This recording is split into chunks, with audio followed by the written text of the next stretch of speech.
Welcome to the deep dive. Today, we're plunging into something that looks simple but holds incredible power. Journaling. We're digging into insights from sources like the Journaling Journey and various expert articles to really see how this, personal act can be a tool for healing, growth, and, well, self-discovery. It's surprisingly potent. Right. Our mission is to show you it's way more than just jotting down notes. It's about getting truly informed about your inner world. We've got some surprising facts, practical guidance. Things that can make a real difference. Exactly. Maybe you've thought about starting, or maybe you're just curious how this simple habit can impact your life so much.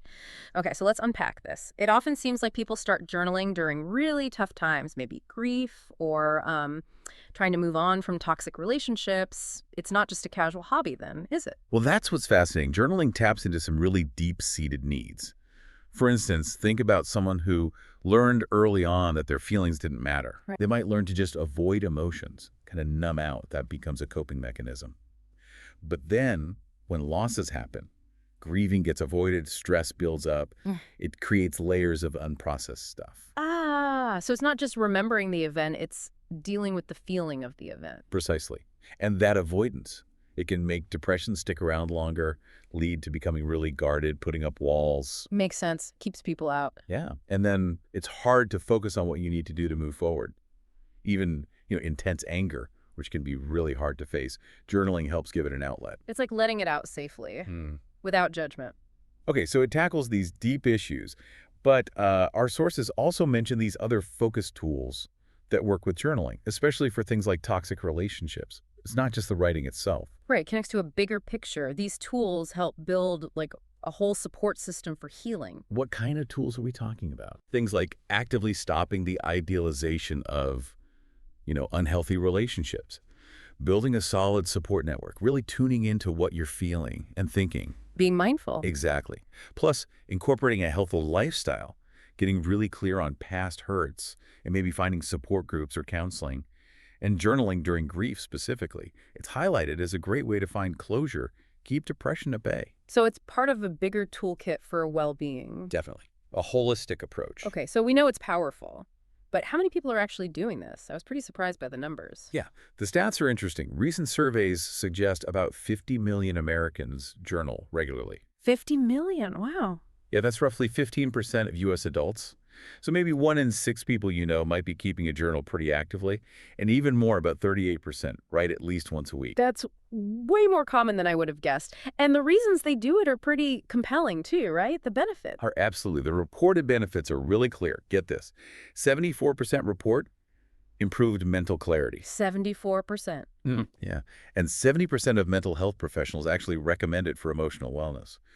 Plus, 80% of people who journal say it boosts their mindfulness and self-understanding. That's huge. And maybe the most striking, daily journaling can cut cortisol levels, the stress hormone, by up to 35%. 35%. That's not just feeling less stress. That's changing your body's actual chemistry. That's profound. It really is. So the insight here is that it's not just some self-care trend. It's backed by science affecting our emotions and our creativity, which makes you wonder, how does it actually do that? Let's start with mental health. Okay, so for mental health, it really helps with emotional regulation and stress relief. Expressive writing, like in journaling, can reduce symptoms of anxiety, depression, even PTSD. How? What's the mechanism? Well, writing about emotions seems to activate parts of the brain that manage those responses. It also creates a bit of psychological distance from difficult thoughts. Like stepping back from them. Exactly. There's a term for it, cognitive diffusion. Seeing thoughts as thoughts, not necessarily reality. Plus, it actively helps build coping skills, resilience. And kind of surprisingly, some studies suggest it might even speed up physical healing and reduce illnesses linked to stress. Wow. And specifically gratitude journaling, that's a known mood booster, helps foster optimism. Even the NIH connects journaling to less mental distress, more well-being, and reductions in depression and anxiety. Okay, that's compelling for mental well-being. What about the creative side? How does writing in a journal unlock, your inner artist or problem solver? Oh, it's a creativity powerhouse. Yeah. Things like free writing, just letting thoughts flow without filtering. That can unlock ideas you didn't even know were there. Like bypassing the inner critic. Totally. It becomes a storage space for those creative sparks. and reviewing old entries that helps you see patterns, refine your process, track your growth. Interesting, like looking back at your own evolution. The first step they suggest is figuring out your why. Why do you want to journal? Emotional release, stress reduction. Gratitude journals, bullet journals, guided ones, just free form, even art journals. Yeah, the variety is huge. Then it's about finding your rhythm. Set a realistic goal, maybe just a few minutes a day or one longer session a week. Schedule it if that helps. And find a good space. Definitely. Somewhere comfortable, quiet, where you feel you can be open without distractions. Okay, but what about those hurdles, like staring at a blank page writer's block or feeling like every entry has to be perfect? Yeah, that's a common one. Next question is always, how do you stay consistent and keep it real? Well, the advice is, don't let the blank page win. Try using journal prompts. Simple things like, what was the best part of today, the hardest, or even write a love letter to yourself. Prompts can definitely help. Or just do some free writing, change where you're writing, and really embrace the messiness. It's not about perfect grammar, it's about honest expression. Let go of the perfectionism. Exactly, and for consistency, maybe find a journaling buddy or join a community. Accountability helps. Just remember, progress over perfection. Ultimately, there's no single right way to do it. It's your journey. Find what works for you. That's really encouraging. And maybe that variety is why it clicks for so many people. Exactly. Just unfiltered writing, amazing for clearing your head and sparking creativity because you get past that internal editor. And morning pages. That's a specific type of free writing, isn't it? Yes, 3 pages, first thing in the morning, unfiltered. Really aims to clear the mental decks for the day, boost clarity. What else? Gratitude journaling seems pretty straightforward. It is, but powerful. Just listing things you're thankful for really enhances mood, promotes positivity, actively rewires your brain in a way.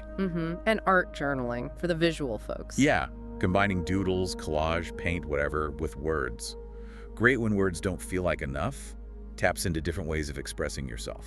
Nature journaling sounds peaceful. It really encourages mindfulness, recording observations from outside, connecting with your environment, makes a simple walk feel deeper. Dream journaling, too, for exploring the subconscious. Yep. Writing down dreams right when you wake up. People use it to look for insights, patterns from their inner world. Then reflective journaling. That sounds like what we discussed earlier. Pretty much. Analyzing experiences, emotions, looking for patterns, growth, learning from the past. And prompt-based, which you mentioned for getting started. Great for beginners or when you feel stuck. Guided questions or themes just get you writing. Last one mentioned was affirmation journaling. Right. Writing positive statements about yourself. It's about intentionally building self-esteem, rewriting those negative thought loops. Wow, so many different ways to approach it.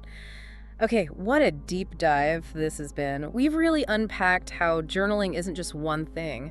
It's a tool for processing trauma, navigating relationships, boosting creativity, finding self-awareness. It really seems like a pathway to more clarity and well-being, whether you're dealing with stress, needing emotional release, or just exploring who you are. And stepping back, you see journaling isn't just, a private little thing. It's a practice that actually empowers you, gives you more control over emotions, helps identify triggers, track symptoms, even cultivate positive self-talk. Yeah, that control aspect is key. It helps you explore your inner world and maybe navigate life with a bit more clarity.